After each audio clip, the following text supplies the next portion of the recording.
दर्द दिहला बेसी गवाना करा के हमर काहे हो गहिला विदेशी ए बालमा परदेसी दर्द दिहला बेसी गवाना करा के हमर काहे हो गहिला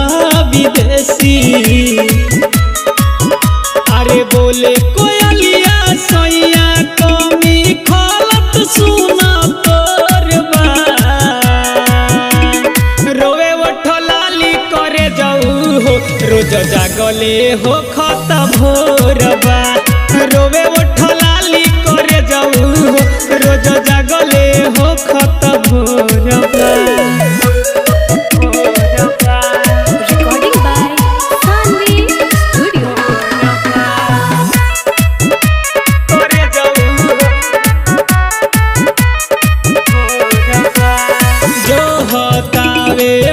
कान वाली कितना तोह से बताई हो याद में तोहरा डूबल रहीले ए बलम हर जाई हो जो हतावे वाली कान वाली कितना तोह से बताई हो याद में तोहरा डूबल रहीले ए बलम हर जाई हो अरे कितना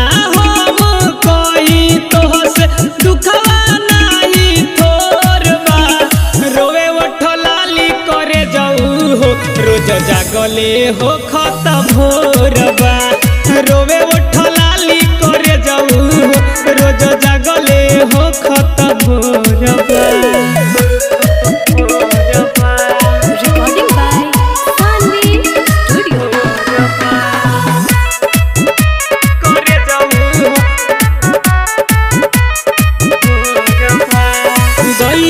जब से छोड़ के हमके ओ खता बड़ी गजान हो